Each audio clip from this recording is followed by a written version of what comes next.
Shalom, salam bertemu kembali.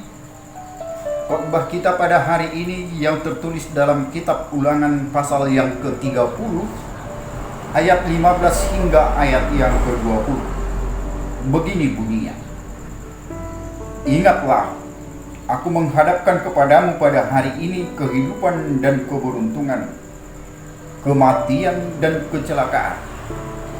Karena pada hari ini aku memerintahkan kepadamu untuk mengasihi Tuhan Allahmu dengan hidup menurut jalan yang ditunjukkannya dan berpegang pada perintah, ketetapan dan peraturannya, supaya engkau hidup dan bertambah banyak dan diberkati oleh Tuhan Allahmu di negeri kemana engkau masuk untuk mendudukinya. Tetapi jika hatimu berpaling dan engkau tidak mau mendengar, bahkan engkau mau disesatkan untuk sujud menyembah kepada Allah lain dan beribadah kepadanya, maka aku memberitahukan kepadamu pada hari ini bahwa pastilah kamu akan binasa, tidak akan lanjut umurmu di tanah kemana engkau pergi menyeberangi sungai Yordan untuk mendudukinya. Aku memanggil langit dan bumi menjadi saksi terhadap kamu pada hari ini. Kepadamu kuperhadapkan kehidupan dan kematian, berkat dan kutuk. Pilihlah kehidupan supaya engkau hidup, baik engkau maupun keturunanmu, dengan mengasihi Tuhan Allahmu, mendengarkan suaranya dan berpaut padanya. Sebab hal itu berarti hidupmu dan lanjut umurmu untuk tinggal di tanah yang dijanjikan Tuhan dengan sumpah kepada nenek moyangmu, yakni kepada Abraham, Ishak dan Yakub, untuk memberikannya kepada mereka. Demikian firman Tuhan. Saudara-saudara yang dikasihi Kristus, kita mengetahui bahwa memang kitab ini berisi tentang bagaimana amanat perpisahan Musa, di mana ia mengulas kembali dan memperbaharui perjanjian Allah dengan Israel. Kemudian kita juga mengetahui dari nats Alkitab ini bagaimana penulis kitab Ulangan menggambarkan Musa dengan bijaksana dan dengan tegas memperingatkan orang Israel akan apa yang mesti dilakukan dan yang tidak boleh dilakukan apabila mereka memasuki tanah perjanjian, yaitu tanah Kanaan. Apabila orang Israel menerima keselamatan oleh kekuatan tangannya, maka mereka tetap harus setia kepada Tuhan. Namun apabila orang Israel tidak setia kepada Tuhan dan beribadah kepada ilah-ilah yang lain, maka mereka akan mendapatkan murka Tuhan, dan tanah Kanaan akan menjadi kutuk bagi mereka. Bagaimana tanah Kanaan dipersembahkan oleh Tuhan Allah kepada bangsa Israel menjadi sebuah berkat, itu bisa menjadi sebuah kutuk bagi bangsa Israel ketika mereka tidak taat kepada Tuhan. Musa mengetahui bagaimana kedegilan hati bangsa Israel dengan kebiasaan yang bersungut-sungut. Dalam sungut-sungutnya, ketika apa yang mereka inginkan tidak dipenuhi oleh Tuhan Allah, mereka tidak segan-segan untuk berbalik kepada Allah lain dan menyembah Allah lain. Sikap ini membangkitkan amarah Tuhan. Memang ada kalanya umat juga menikmati pengalaman indah bersama Tuhan. Tuhan mencukupkan mereka dengan makanan, minuman, pakaian, dan kemenangan menghadapi musuh. Saat ada hidup yang penuh keindahan itu, umat memang memuji dan memuliakan Tuhan. Tapi kita harus melihat kembali dan mencatat bahwa bangsa itu bukanlah bangsa yang setia. Karena itu di saat mereka memasuki negeri yang Tuhan janjikan, Musa ingin supaya bangsa ini menetapkan pilihan, menjadi bangsa yang setia kepada Tuhan atau menjadi bangsa yang menentang Tuhan. Ketaatan mematuhi ketentuan-ketentuan dalam perjanjian dengan Allah dan umatnya akan membuahkan keberhasilan.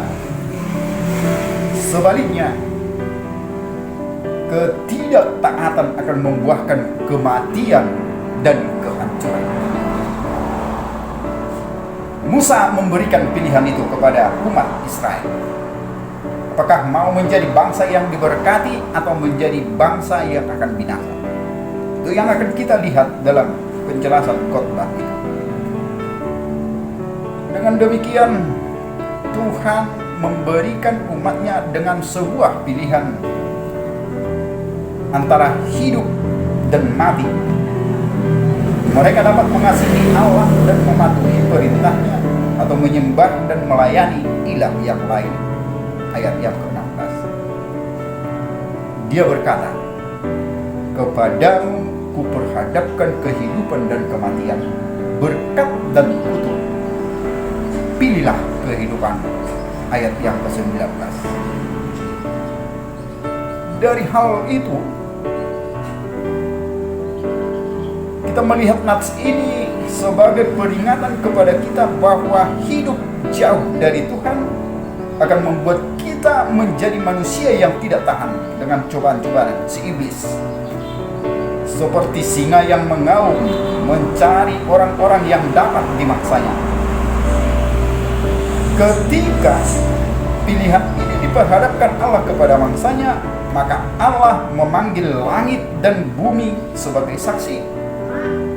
Tentu setiap pilihan akan mengakibatkan konsekuensi. Itu sebabnya sudah seharusnya mereka harus memilih yang terbaik. Sebab konsekuensi pilihan bukan hanya mengena kepada yang memilih, namun juga kepada keturunan si pemilih.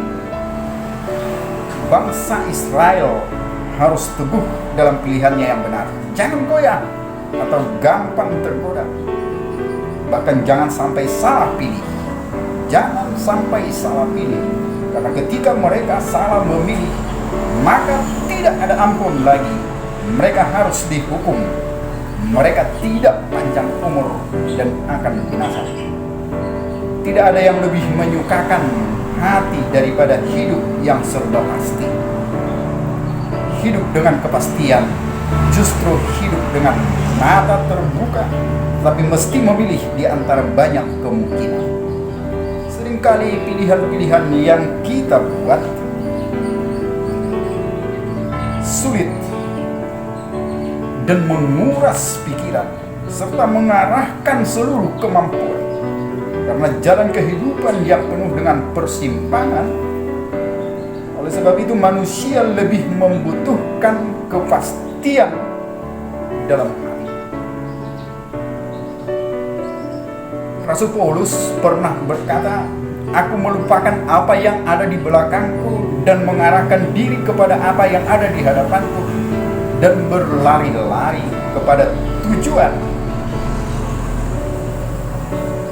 Sesuai dengan tema kita saat ini, Kristus adalah dasar pembaharuan gereja. Mengapa perlu diperbaharui?